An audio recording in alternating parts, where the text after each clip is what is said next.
we have power series, or we're looking for a power series for f of x equals 1 plus 4, 1 over 4 plus x, centered at x equals 0. I give the first four non-zero terms, all that good stuff. But we do have to come up with a relationship here. Now, this is a rational function, and a rational function, we talked about it on the previous page. We could start getting into the rule to find the sum of a geometric series, right? Because the sum of a geometric series is rational in nature, all right? So the idea here is to kind of fit what we have as the function, 1 over 4 plus x, fit it to the a over 1 minus r model. So there's a couple of things that need to happen here, one of which I think is the obvious thing, and that is that there's a plus sign rather than a minus sign. All right. Also, I mean, we got a 1 in the rule, but we got a 4 over here. So there's a couple of things that need to happen. The minus part we could take care of because 2 negatives make a positive. So I'm not worried about that. That 4 needs to get accounted for. All right. So one way to handle that would be to factor out a 4 on the bottom.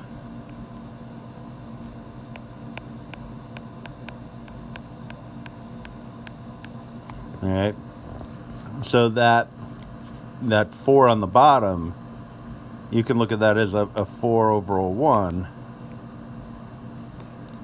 We're taking 1 and dividing it by 4 over 1. That's the same as 1 times 1/4. So I could put the 1/4 up top and make it a 1 plus 1/4 x down below. All right. Then in the next step, I can make that plus into two negatives.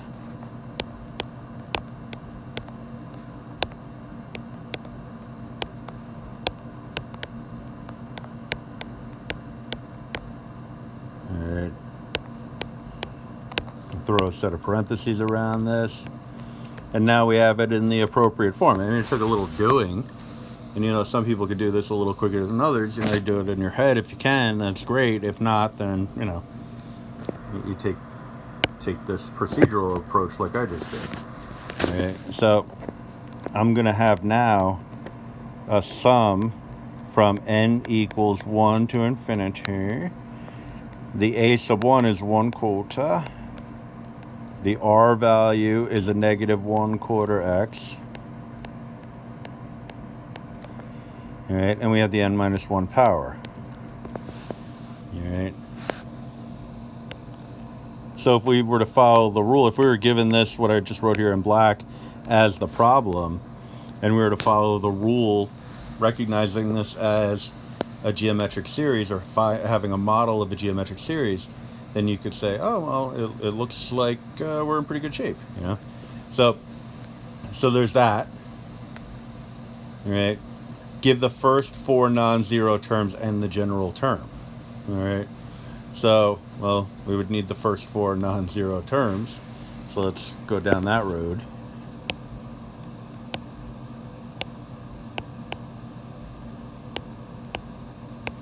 All right. So plug in a 1, and you're going to get 1/4 times, well, I'll write it, but it's negative 1/4 x to the 0th power, so that just amounts to a 1/4. All right, the second term, this being raised to the 1st power. I'm going to get a copy of this before I go on. So this is going to be raised to the 1st power. So now we're looking at minus 1 over 16 x. Try to space it a little nicer like. Then plus, same expression, but now to the 2nd power. All right, so that's 1/16 times 1/4 is going to be 1/64 x squared, and then plus, I said first 4 non-zero terms, so one more.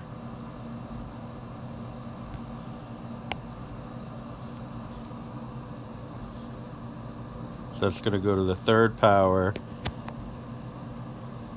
So we got the 1/64, negative 1/64, they should say. Negative 1/64 times 1/4. 64 times 4 is 256. So negative 1/256 x cubed. And we already know the nth term, or the general term.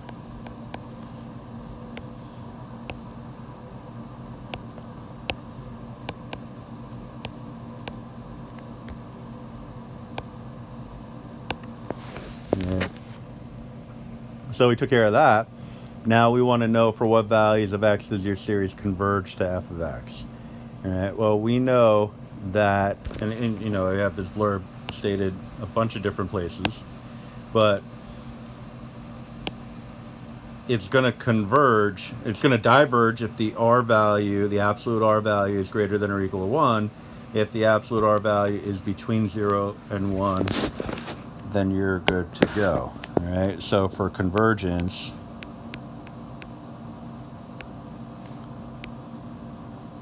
a little choppy there.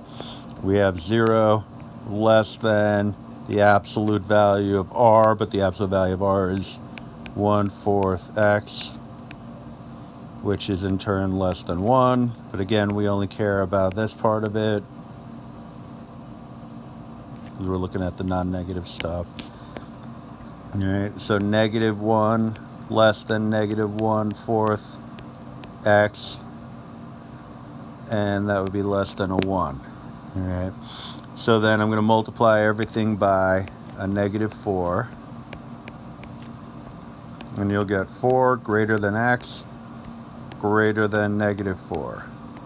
All right, so all the signs flipped. So that's our interval of convergence.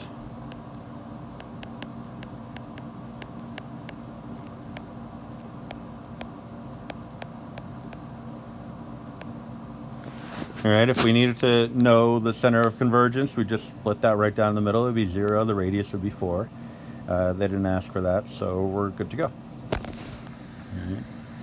Now for the next one, you know, it's the same general idea, but now it's centered at x equals 2. So we'll keep that in mind when we're setting up our power series. All right, so we know our rule. I don't have to write it again. Although I kind of, you know what, I kind of like writing it just so I have something to build off of. Yeah, because then I could just kind of follow that nice progression here. We got 15 over 2x minus 1.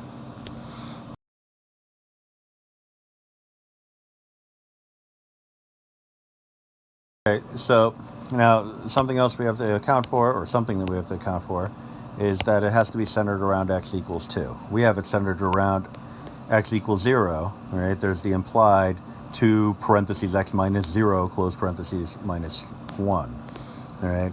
So what we need to do here is correct for that, all right? So 15 over 2 times x minus 2 minus 1. Now that sounds great in theory. I typed it all in here, but that's not the same function. All right. So we have to correct it again in order to have our cake and eat it too, in that we want to have an expression that is centered around 2, but also has the same overall value as the given expression 2x minus 1. All right.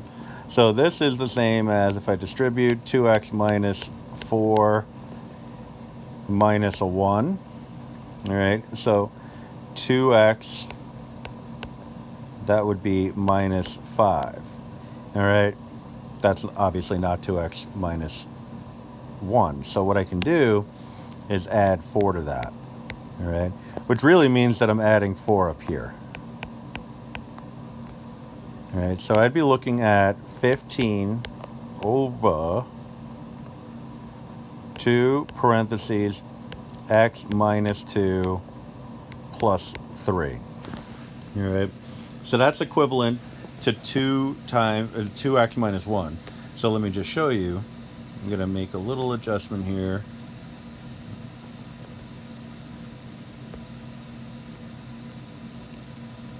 And graph it, and you see now they're mapping to the same location. All right, one on top of the other. All right, now the next task is to get it into the appropriate form. It's got to be in the form of 1 minus r. We got the 15 on the top, that's all well and good, but we need the 1 minus r. All right, so what I'm going to do is I'm going to just reverse the bottoms, a very simple, clean step.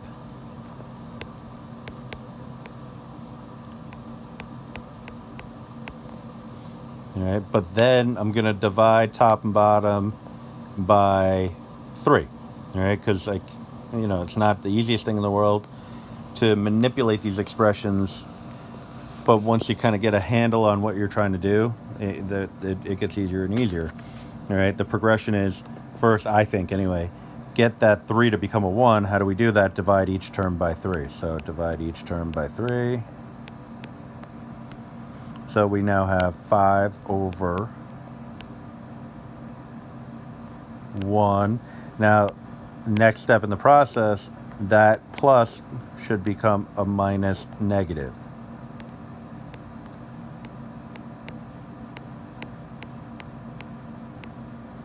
All right, so now we have something in the appropriate format that's equivalent algebraically to the original expression, so we're in good shape. All right, so this should be equivalent to going from 1 to infinity. Now it's going to be a pretty beefy expression. 5. Then we have the negative 2/3 x minus 2 raised to the n minus 1. All right, now if I want the first 4 terms of that expansion, well, the first one's going to be easy because I'm just plugging in a 1. I'm going to get a 0 exponent, so that leaves me with just a 5. Plus, plug in a 2, I'm going to have the negative 2/3 becomes 4/9. So 4/9 times 5 is going to be 20/9. X minus 2 to the first power, right? Because 2 minus 1. Plus, next up is we're going to the third power. Well, we're plugging in a 3, sorry. So, oh, sorry. Oopsie daisies. Nothing to see here, nothing to see here. All right, yeah, plugging in a 2, I'm going to get a power of 1, so that's negative 10/3 x minus 2. Then plugging in the 3, I'm going to get a power of 2. That's going to give me the 4 over 9, which is going to give me 20/9 x minus 2 squared. Then I plug in a 4, right? So I got the 1, the 2, the 3, now we're up to 4. Plug in a 4, I get a 3. So negative 8 over 27, negative 8 times 5 is negative 40 over 27 x minus 2 to the third power. All right, the general term we already know.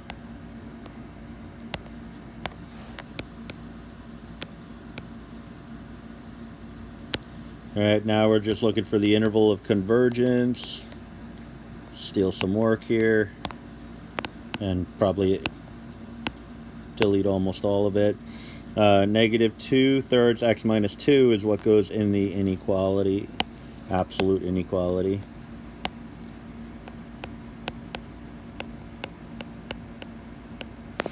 So between negative 1 and 1, we have our negative 2/3 x minus 2.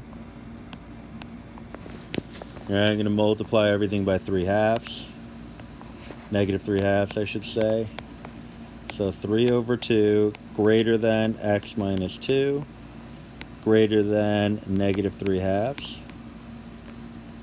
Then I'm going to add add a 2. Jeez.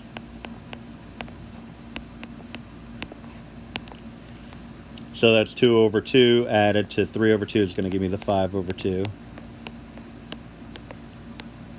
2 over 2 added to... Why am I saying 2 over 2? Nobody knows.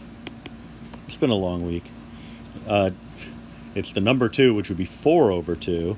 So 4 over 2 plus 3 over 2 is 7 over 2. All right, 4 over 2 plus negative 3 over 2 would be 1 over 2. And so that's our interval of convergence. The things I do to not have to write stuff over and over again. And there you go.